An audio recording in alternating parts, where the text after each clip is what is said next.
13th, 2003. And this is an interview with Margaret A. Bissel at the home of Francis Folsom, friend, on Miami Avenue in Monroe, Ohio. Miss Bissel is 91 years old, having been born on May the 20th. Two. What was your rank? I retired at rank of captain. Okay. Where did you serve? I served in the South Pacific. Okay. Would you like to tell us what you did before you joined the Army, and how you got into the Army, and what your remembrances are of that time? I graduated from Mama Valley Hospital School of Nursing in 1932. And in 1933, I went to New York City as a staff nurse at New York Cornell Medical Center, where I worked for 10 years.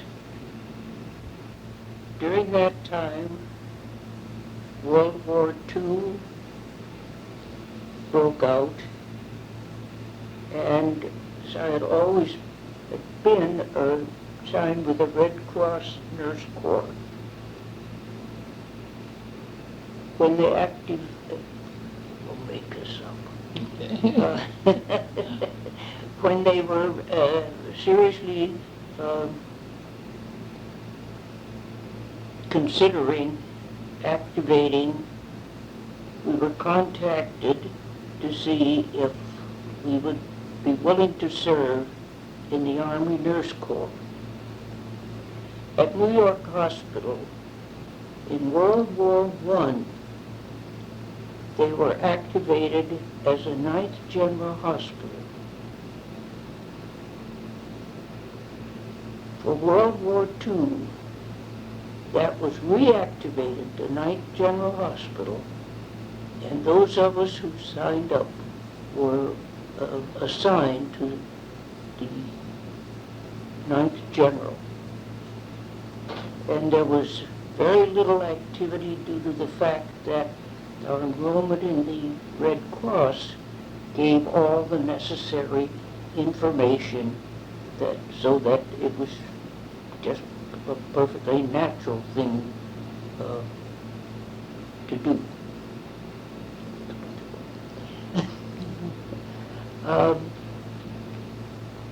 That was in the early part of 41, and it wasn't until July of 42 that we became really active and mobilized. And as a group, the nurses were assigned to the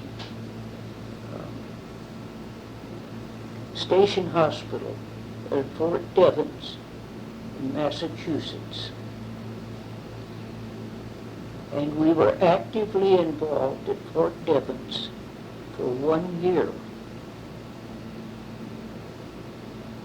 And we were a complete unit with over about 100 nurses, had dietitians, physical therapists, Red Cross workers, and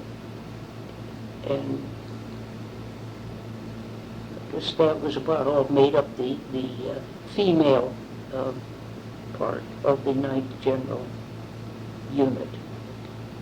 The doctors and corpsmen were working elsewhere for this year, and we never worked as a unit until we were overseas. It was in July of 1943 that we were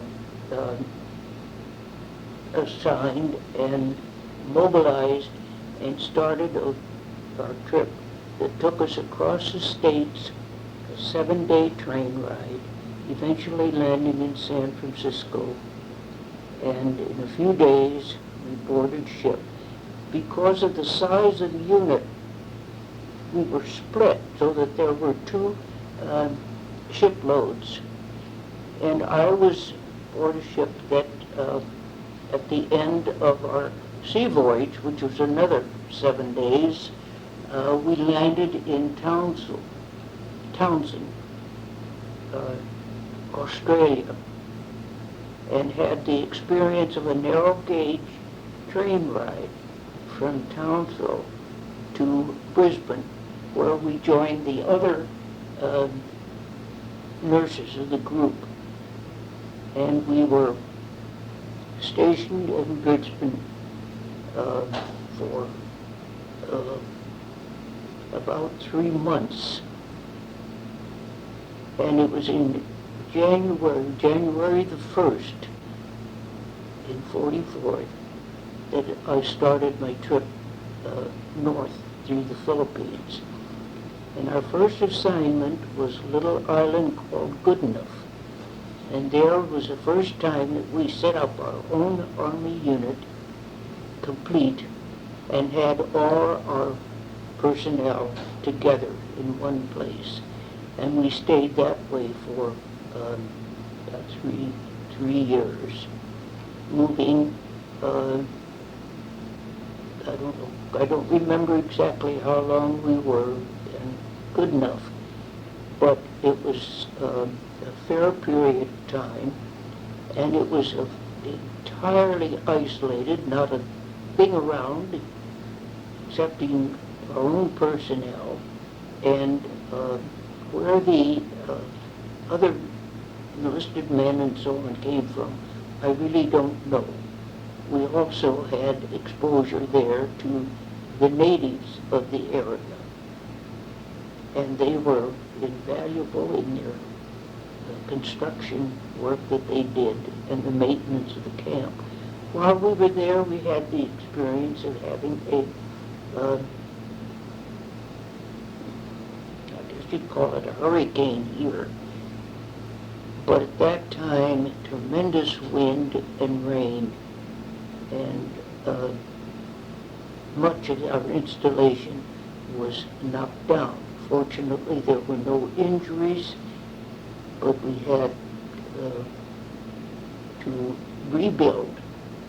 And not too long after that, we started moving north.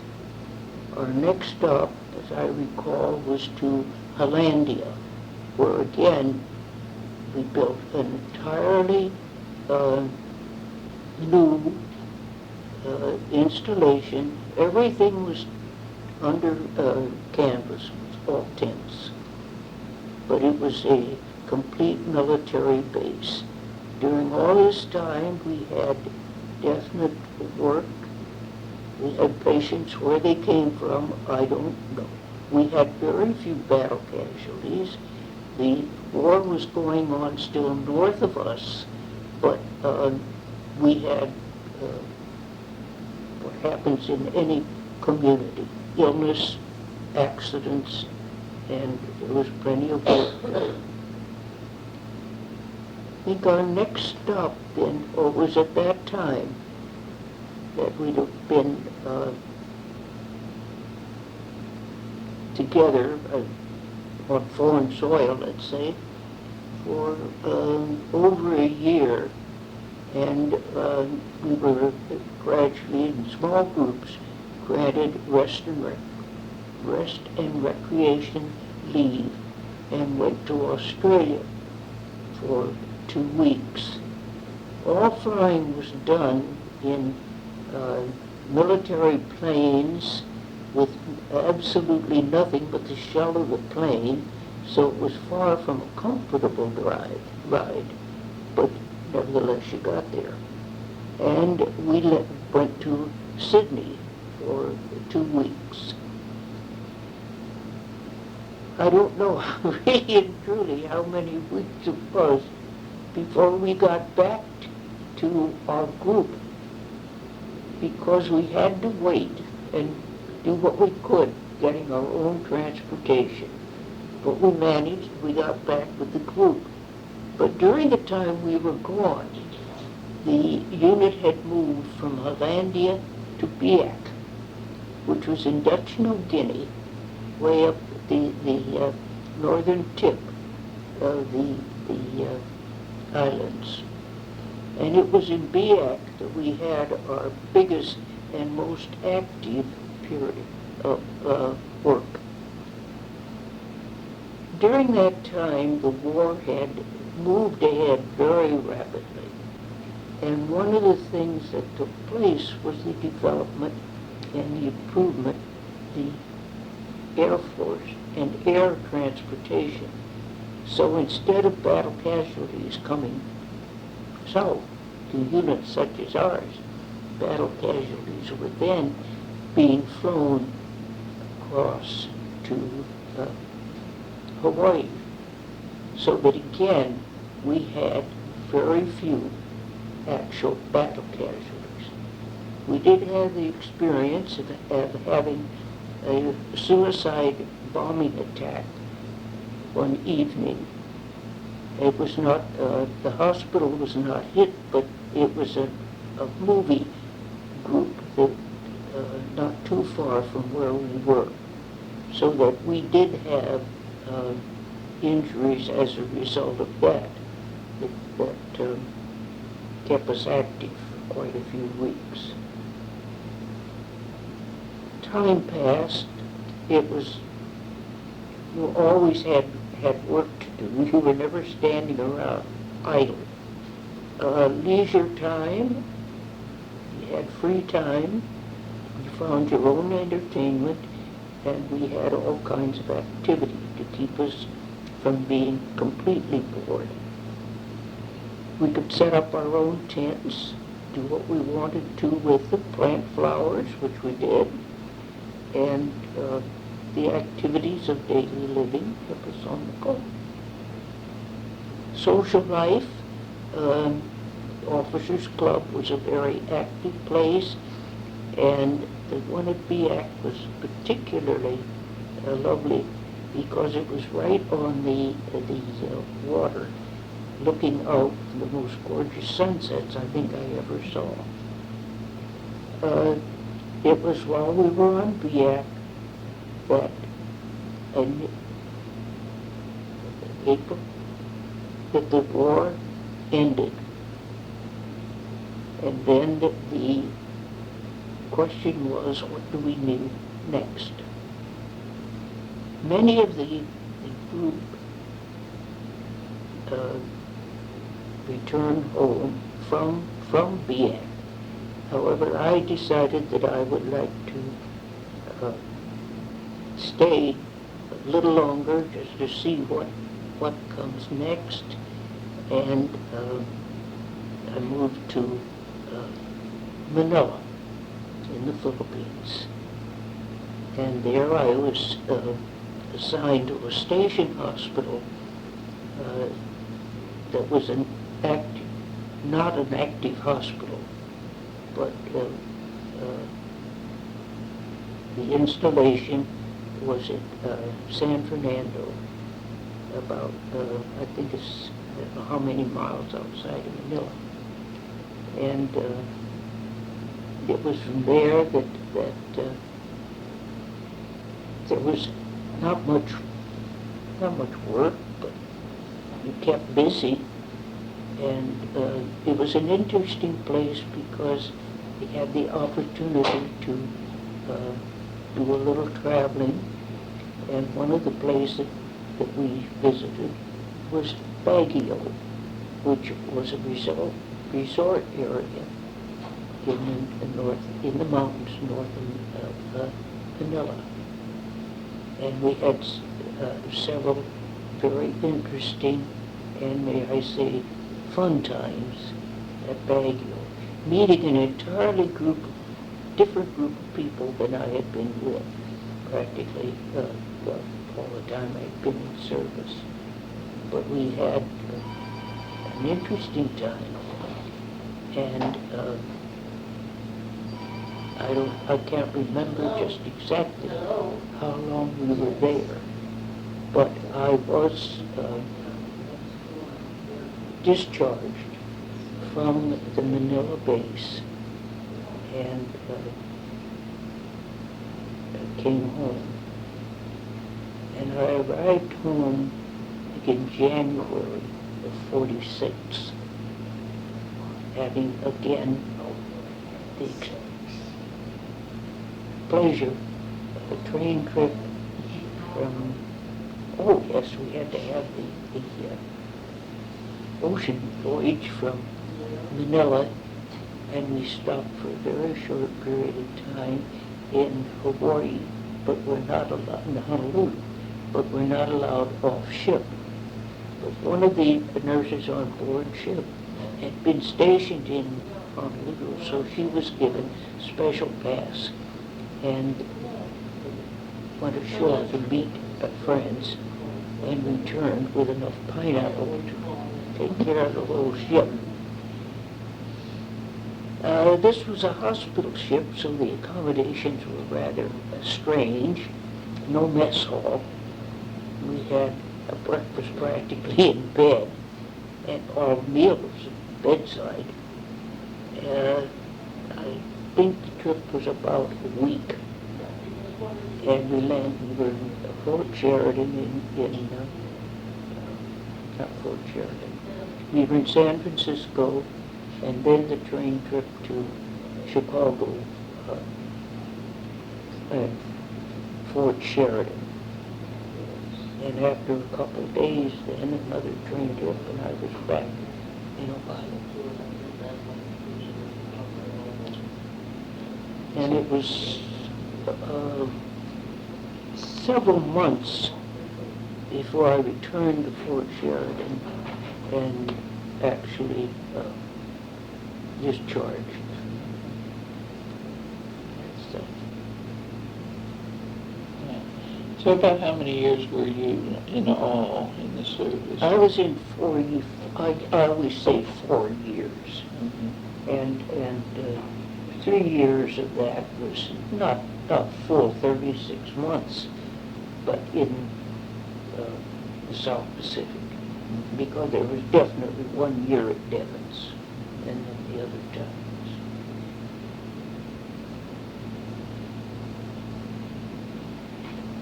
So you were more or less like a support group rather than you were not directly in combat areas. It was never in a combat area. Yeah. Because different in World War I, the need for large military bases was negative. Yeah. Certainly in the South Pacific, where the movement was so fast. And as I say, air travel, transportation, developed to the extent that practically everything could be moved in just a few hours. But of course you had all these people, military personnel, that were stationed around, and wherever you had groups like that, you had problems. So that actually we were kept busy, but we were never overpowered, excepting that short period and the one suicide bomb that we experienced. We never had air raids or anything like that. It was a different war there than what the personnel experienced in European theater. Did your unit ever have reunions or get together after the war? One of the things that was established when they were talking about returning home, he said that we would meet at the top of the marks for cocktails. And as far as I know, that was done. I know when I came into San Francisco, I'll say by myself, uh, that was not, of course, the unit had moved on. Most of them were back home and out of service. And so that wasn't part of the thing. But I did get to the top of the mark some few years later.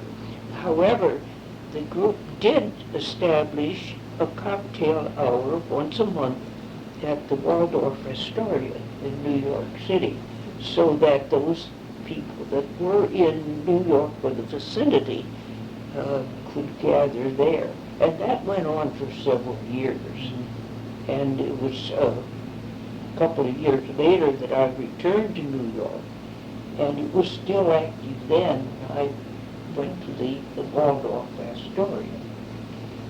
We had one reunion.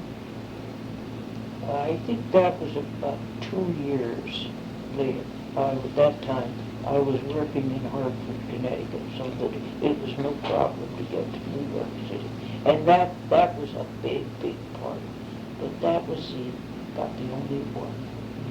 And now, of course, many of the members of the group have died. I still have a Christmas card correspondence with some of the others. I wouldn't know them if I met them on the street. But because naturally there were people about my age, so that they're not dancing around. After living that long together. Well, sure. But still, we don't even comment as the brief notes you write at Christmas time. Everybody has, everybody, of course, retired. Many of them are in poor health. As I say, many of them have gone. Oh, that's good. That after you actually left the service and was discharged, did you? How did you follow your nursing career?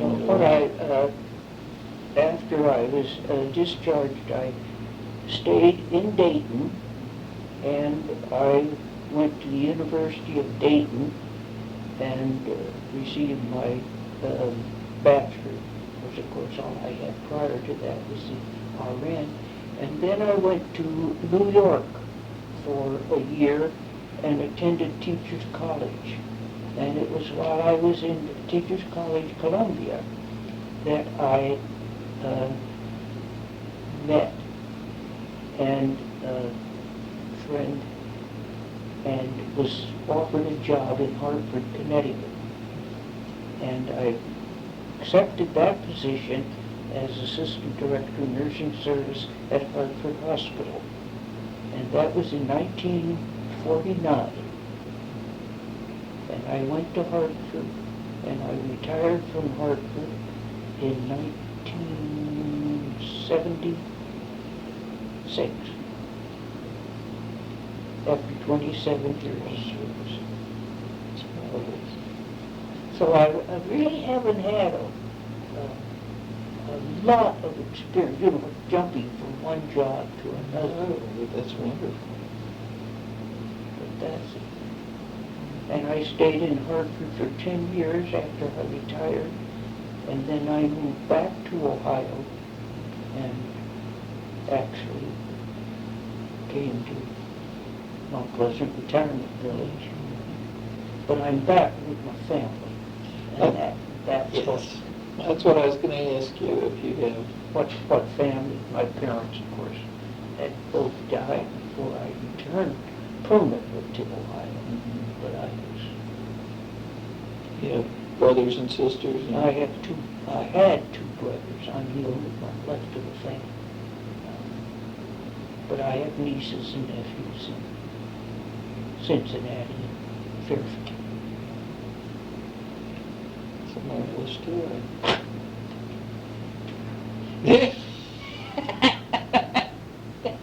I'll tell you. Oh, it's hard to relate that because you can't talk about the things that you did. And you know, the funny thing is, I haven't seen any of the people that I worked and played with. Even when I was in Hartford, I wasn't seeing people because we were scattered all over the country. Right. I write to people in Oregon, California, New Mexico, Florida. That's where they are. Yeah. That's great. That's great. It's very interesting. Where'd she go? She couldn't stand that gruesome tale. Sister, we turn this off.